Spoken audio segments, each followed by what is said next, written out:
Leo ni siku ya wanawake duniani ambayo tunaadhimisha sisi chama cha wananchi CUF kila mwaka tarehe 8 mwezi wa 3, na kidunia ndio tarehe hiyo hiyo. Siku ya leo tumeadhimisha maadhimisho hapa Pemba, lakini tumefanya activities zifuatazo. Tumeweza kutembelea wazee wa kwetu ambao ni waasisi wa chama chetu, takriban wazee zaidi ya 6. Tumewatembelea kwa maana wao ndio waasisi. Tumepokelewa vizuri sana kwa kweli. Tumeona bashasha ya walimu wa madrasa pamoja na wanafunzi wa madrasa na wazazi. Ndio kama hivi mvua inanyesha, lakini sisi bado tunaendelea kuchanja mbuga, kutembelea zaidi ya madrasa zingine. Tumepokelewa vizuri na wazazi pamoja na waasisi, kama mlivyoona wazee hapo, waasisi wa vyama vyetu wametupokea vizuri na dua nyingi. Tumeona dua zinavyosomwa na wazee ambao ni waasisi, lakini pia wamefikisha salamu kwa profesa wako pamoja, Profesa Ibrahim Lipumba. Wazee wa Pemba hapa wanamtakia mema na wamemwombea dua, wanatamani tena aje awatembelee wazee wa hapa Pemba, wakiwemo wagonjwa pamoja na wengine wenye mahitaji maalum. Tumetembelea wanawake zaidi ya 3 wenye mahitaji maalum. Tumewatakia heri ya sikukuu kwa sababu wao pia ni sehemu ya wanawake na wana haki ya kusherehekea sikukuu nzuri kama ya leo, sikukuu ya ukombozi wa wanawake.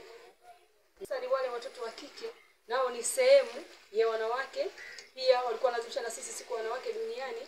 Lakini tunaomba sana Tanzania hii, hususan tunaomba rais wa Tanzania hii haweze kuangalia watoto wa madrasa, kwa kuwa vitendo vingi vichafu vinafanywa kwa watoto wadogo ambao ni watoto wa madrasa, vitendo vya ukatili wa kijinsia na mambo mengine na vingine zaidi. Hawa watoto wa madrasa ndio viongozi ambao tunaotegemea wa taifa la kesho, na tunawaomba walimu wa madrasa wasimamie maadili kwa watoto wetu pamoja na uongozi, kwa maana ya kuandaa watoto wao wadogo waje wawe viongozi baadaye. Lakini kitu kingine, tunaomba umoja wa watoto hao wanaosoma madrasa, umoja wa wazazi wao, waweze kuunga mkono chama cha wananchi CUF, kwa kuwa sisi pia ni sehemu ya watoto hao. Lela ya Haji na kaimu katibu mtendaji wa jumuiya ya wanawake Zanzibar. Leo tulikuwa tuna maadhimisho ya siku ya wanawake duniani. Tulikutana, tukakusanyika na tukapeleka ujumbe wetu kwa Tanzania, na miongoni mwa shughuli yetu ya leo tulitembelea wazee waasisi ambao walikiasisi chama chetu muda mrefu. Tukatembelea baadhi ya madrasa na kuwasaidia alau futari kidogo na kuzungumza mawili machache na wazee na hizo madrasa, na kuwaomba wazee watutakie dua, wakitakie chama chetu dua kutokana na misukosuko kinachopitia muda huu, migogoro. Na hivi tuliviona kuwapitia wazee kwamba tulikuwa tuna kawaida sisi huko nyuma huko, tulikuwa tuna wazee tu, kina Mwalimu Juma Ngwali, kina Masudi Omar na wazee wengine ambao walikuwa kila baada muda wakitutakia dua, tukifanya dua.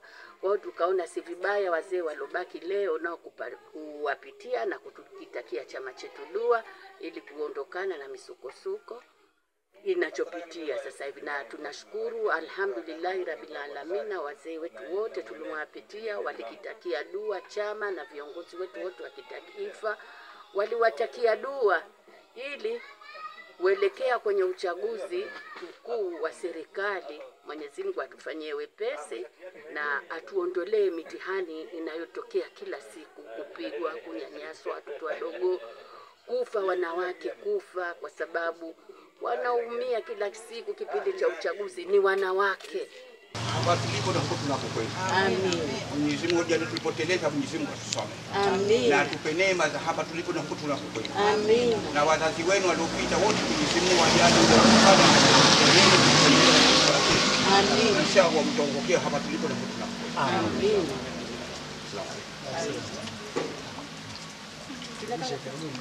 Amin.